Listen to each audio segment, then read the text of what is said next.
সাংবাদিক ইলিয়াস তার এক ফেসবুক পোস্টে তিনি আপনারা বলছেন, ভাই সব শেখ হাসিনা বার্ন ইউনিট এবং পিজি হাসপাতালের নাম ফলক ভাঙা হবে। দর্শক আসসালামু আলাইকুম, আরেকটি নতুন ভিডিওতে আপনাদের স্বাগতম। ভিডিওর টাইটেল এবং থাম্বনেল দেখে বুঝতে পারছেন যে ভিডিওটা কোন বিষয় নিয়ে এবং কতটা গুরুত্বপূর্ণ, তাই না টেনে পুরো ভিডিওটা দেখার অনুরোধ রইল। গেল 24 না, আমি যখন নিউজটা করছি প্রায় 28 ঘন্টা যাবত আমরা পিনাকির অঙ্গলি নির্দেশে সারা বাংলাদেশে একের পর এক ঘটনা দেখতে পাচ্ছি। বা এই ঘটনার পেছনে আরও একজন কিন্তু মাস্টার মাইন্ড আছেন, যিনি গেল লম্বা একটা সময় আওয়ামী লীগের বিরুদ্ধে একটা জনমত তৈরি করেছেন। ইভেন একটা বিশাল সাপোর্টিং শক্তি মাঠ পর্যায়ে সাংবাদিক ইলিয়াসের আছে। তবে এর আগে সাংবাদিক ইলিয়াসের নির্দেশনায় প্রথম আলো বা ডেইলি স্টার ইস্যুতে তৎকালীন সময় পিনাকিও এখানে কানেক্টেড ছিলেন। যে কী বলে যে জিয়াফত যে প্রোগ্রাম ছিল সেটা কিন্তু সেনাবাহিনীর হস্তক্ষেপে বা র্যাবের হস্তক্ষেপে সফল হয়নি, কিন্তু গতকালকে থেকে নাটকীয়ভাবে বদলে গেছে বাংলাদেশের প্রেক্ষাপট। তো গণমাধ্যম জুড়ে পিনাকির চর্চা, তো সাংবাদিক ইলিয়াস আসলে কোথায় আছেন?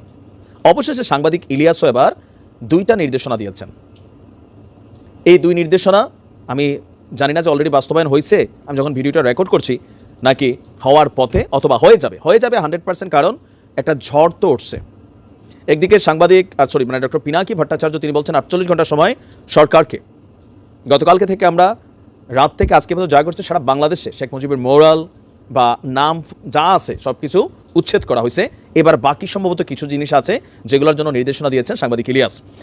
সাংবাদিক ইলিয়াস তার এক ফেসবুক পোস্টে তিনি আপনারা বলছেন, ভাই সব শেখ হাসিনা বার্ন ইউনিট এবং পিজি হাসপাতালের নাম ফলক ভাঙা হবে। আবার বেশি বুঝেন না, হাসপাতাল ভাঙতে বলে নাই, নাম ফলক। কারণ আমরা আছি অনেকে অতি উৎসাহী বলে একটা, আর এই আন্দোলনগুলোর মধ্যে আপনারা একটা জিনিস দেখবেন, লুটপাটকারী একটা শ্রেণী কিন্তু ঢুকে গেছে। কেউ হয়তো সেখানে প্রতিবাদ করতে গেছে তার গোস্বামীটিতে, আর কেউ আছে বারান্দার গ্রিল, এসির প্যানেল, থাইয়ের চ্যানেল, গ্লাস, হান্ডি পাতিল, মানে যতটুকু জিনিস নিয়ে খোলা বাজারে বিক্রি করে দেওয়া যায়। এই লুটপাট কিন্তু প্রত্যেকটা জায়গায় ঘটছে।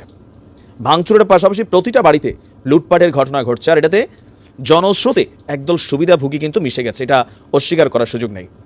তো এটা কেন বললাম, নির্দেশনা দিল একটা, ঘটনা ঘটায় আরেকটা, এটাতে সুবিধাকার ও লুটপাটকারীর। তো সাংবাদিক ইলিয়াসের নির্দেশনা কি, যে শেখ হাসিনা বার্ন ইউনিট, অগ্নিদগ্ধ পোড়াদের জন্য যে হাসপাতাল, বার্ন ইউনিট এবং পিজি হাসপাতালের যে নাম ফলক, এই যে শেখ হাসিনা বার্ন ইউনিট এখানে সম্ভবত লেখা আছে ওনার নাম, তো সেটা ভাঙা হবে।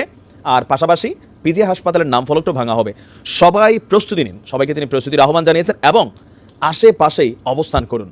মুজিব হাসিনার চিহ্ন এই বাংলায় রাখা হবে না। আরেক পোস্টে তিনি আপনারা বলছেন যে মেজর ডালিম স্যার দেশবাসীকে ঈদ মোবারক জানিয়েছেন। আগামীকাল মানে আজকে আমরা যখন এই পোস্টটা দেখছি, সম্ভবত অলরেডি 32 নম্বরে ভুরিভোজের জন্য গরু নিয়ে আসা হয়েছে, সেটা সম্ভবত জবাই কইরা জিয়াফত বা ভুরিভোজ টাইপের কোনো কিছুর আয়োজন চলছে।